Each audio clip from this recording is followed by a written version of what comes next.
What's up, everybody? Welcome back to the Fitness Realty Podcast. I am TJ McClellan, the broker of Fitness Realty, your host. I love you guys. Thanks so much for tuning in. First off, like, share, and subscribe down below. That really helps us generate the algorithm and pump it out to more people so we can enhance more people's lives. All right, up next, though, we're going to talk about what it takes to shoot over 100 episodes in a podcast, things that I've learned, some introspective perspective about that. So, without further ado, since this is episode 104, I want to give you a little synopsis of what happened during this podcast.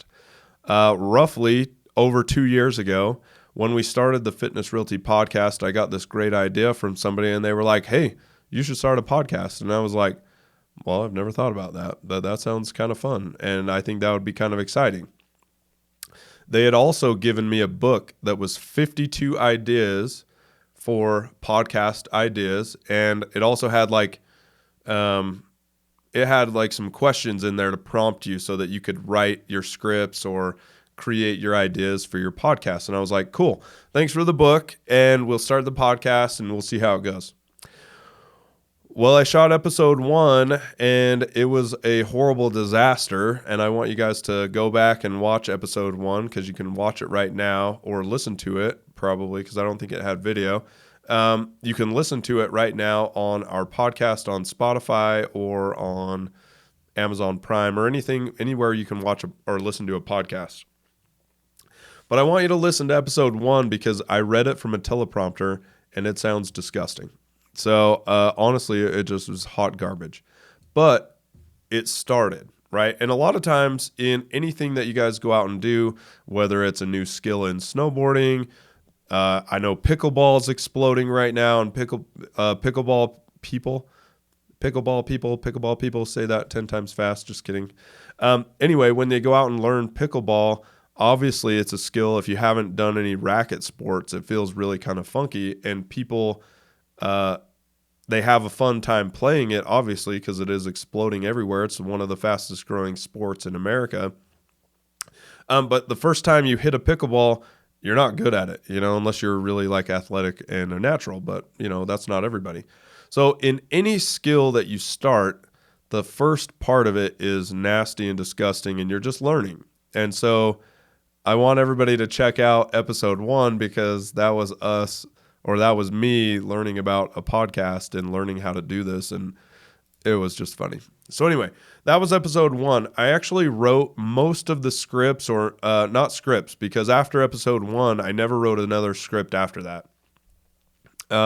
So everything from episode 1 and beyond, or episode 2 and beyond, has been off the cuff, on the fly, by the seat of my pants, however else you want to say that. We never write anything down except for some notes, and then we just go and shoot, which I feel like is a fun way to do it because it becomes raw, and it's just as my thoughts are coming, and we talk about whatever, and that's a great way to do an episode, in my opinion. Lots of other podcast episodes out there or other channels really have high levels of production where they may have a teleprompter still. They put all their thoughts down. They have a script. But I've always found that I'm just better off the cuff. And so that was what I learned right after episode 1. So luckily we learned that early so that the episodes became more engaging. All right, so that was a lesson learned after episode 1. But the cool thing was I wrote a bunch of notes for up to about episode 14 or 15, I think. And I figured I'll just put out some ideas and we'll see what happens. And we'll kind of bring some people onto the podcast and do some interview stuff. Maybe I'll bring some real estate knowledge. We didn't really know what the podcast was going to become. And so it was kind of a mishmash of a lot of things. Well, when I wrote all those notes for episodes up to 14 or 15, I think, inside of me, I was like, well, I'll give this a month or a week. I really didn't love shooting it. I didn't love the energy behind it because maybe I wasn't as engaged with it. And so it was just kind of one of those daunting tasks where I was like, okay, I got to get in front of a camera. And that was weird. Obviously, if you guys haven't talked to a camera at any point in your life, it feels funky. I prefer probably public speaking over talking to a camera, because in public speaking, I can see people's faces. And so if they're having a great time, that's awesome. And if they're having a sucky time, then I try to wrap up early or say a joke, or I'll make fun of myself while I'm up on stage or something like that. And that'll be better. And people will have more fun. But talking to a camera gets weird because it doesn't talk back. So anyway, the only way that the camera talks back is if you guys leave comments down below. So if you find that you are about to start a podcast, or you've learned something from launching your own podcast, write that down below so that we can actually share ideas and help other people engage with their sphere and really help people grow. All right. Anyway, so after about episode 14 or 15, we really had some changes in 14 or 15 because I got a new mic, I believe, at that time, and so the sound quality got way better. Something that I wished I would have done early on is actually had more production value. So invest in a high-grade camera, invest in a really good mic, and make sure that the quality of the show can be really good. And you'll see that in our podcast. Like, if you watch a bunch of the stuff early on, it's pretty bad. Or the sound quality is pretty bad. Video quality, not so good, because I was shooting it from a webcam straight off of my computer. And so that's not the best quality. So anyway, lessons learned. That is one of them. Invest in yourself. If you're going to start a podcast, get high-grade equipment, or something I'm going to share with you in the future, hire somebody that has all of those great techniques and great technology and that knows how to use them. So I'm going to share that with you here in a second.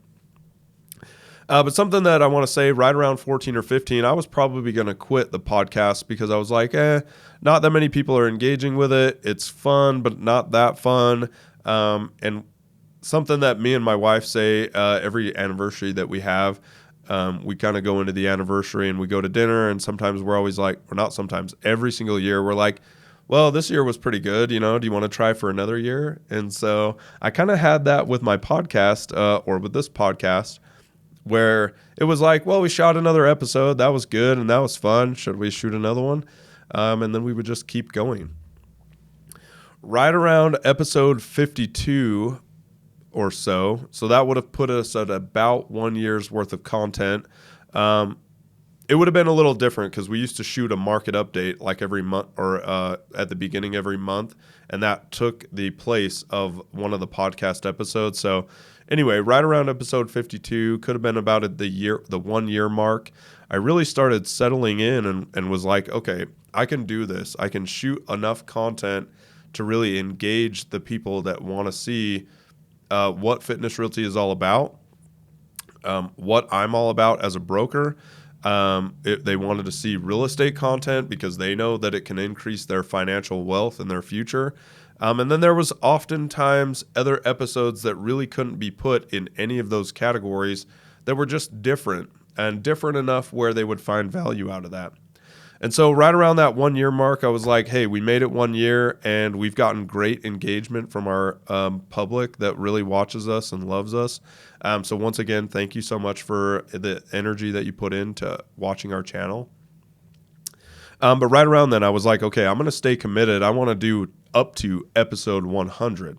Now, as you guys know, this is episode 104. So we hit episode 100, which was an amazing milestone. And I never thought we would get there. And in fact, while we were shooting that one, I felt like saying episode 100 was ridiculous. It's just one of those things where, kind of like if you are about 40, or maybe you're in your late 30s or whatever, and you go to your 20-year anniversary of high school, or not anniversary, 20-year reunion for high school, that feels funky to say. I didn't feel that way when we hit our 10-year reunion. That just wasn't something on the table. It didn't feel funky, but when you say 20, that sounds a little weird. And then, as you guys know, I just turned 40 not too long ago, and that's like the next thing that sounds weird. So when in a podcast series, hitting episode 100 is a great milestone, and it also sounds weird. So that just is one of those things that I wanted to kind of reach back and touch on, is that these milestones, as you continue and you progress, just continue to push you to want to create more content so you can hit those milestones. And so for me, that really keeps me driving for this podcast. All right. One more secret I want to share with everyone, because right around episode 65, maybe 60 or something like that, we did something that was the most beneficial thing that we've ever done for the podcast. Like I said, I was going to share it and share it earlier. This is the part where I'm going to share it. We hired a great company. They're called Uinta Media, and they're amazing. They actually have all the technology, the skills, the personnel, the video editing software, the thumbnail creating stuff, like all the things that I have no idea what they do. They do that immaculately, so that all I have to do is come up with content and sit here and talk to you guys, which is really fun, and that gets me excited. So if it were me, if it were up to me again and I had to start from ground zero, I would decide on creating really niche content to make sure that it is really good. And I would hire a company that you can go and use their studio and use their technology, use their material, use their experience, use all their expertise that they have in making sure that the content can look really professional. So if you go back and look at any of our podcast episodes previous to that, you'll see the jump between the professionalism and the production value just skyrockets. So anyway, huge shout out to Uinta Media. They've really helped us accelerate and grow to the next level. The other cool thing that they've done for us is running our social media campaigns and everything on that side. And so in addition to having production value with our podcast and making sure it looks amazing everywhere it goes, they've actually increased our engagement personnel or engagement profile for more people to see all of our channel and our content. And so at the end of the day, you need a professional to help you do things in life, whether it be a real estate professional, a lawyer, a doctor, a chiropractor, social media generation, content creation, podcast creation. You need a professional that understands the market, the experience, the expertise they have, all the tools and resources. You need a professional. So if I had to start over today, I would just start with Uinta Media. We would start with niche content and we would just run and drive like crazy, and it would be amazing. So anyway, the feelings that I get from running over 100 episodes feels really kind of interesting. Because I know there's hours, probably days worth of content on YouTube and on podcast episodes everywhere like Spotify and Amazon Prime. Anyway, I know there's all of these pieces of content everywhere, and I know that YouTube's not going anywhere, so it is probably going to be around for a really long time. And that feels kind of cool. And so if you guys get excited about a podcast and sharing your expertise and your knowledge, or really engaging with the people around you, I really think a podcast is a great way to do that, though, because people can digest your content when they want it. You don't have to do it on a live stream. You don't have to do it in a personal setting like public speaking, or you don't have to have an appointment. People can just digest your content when they want to. And so I think that's a great way to share information and really engage with the public that's around you. So anyway, I just am very grateful for you to take the ride with us to get to episode 104. I hope you find value out of our channel. I hope you find that we try to teach principles that you can adapt to your daily life and really enhance your own life. And so I am very grateful for everybody out there. Thank you so much. You guys are always liking, sharing, and commenting down below, which is just amazing. So I'm very grateful for that. Thank you so much. And since this is episode 104, I want you guys to get excited about episode 105. It's going to be amazing content as well. We will see you next time and see you next week. Bye.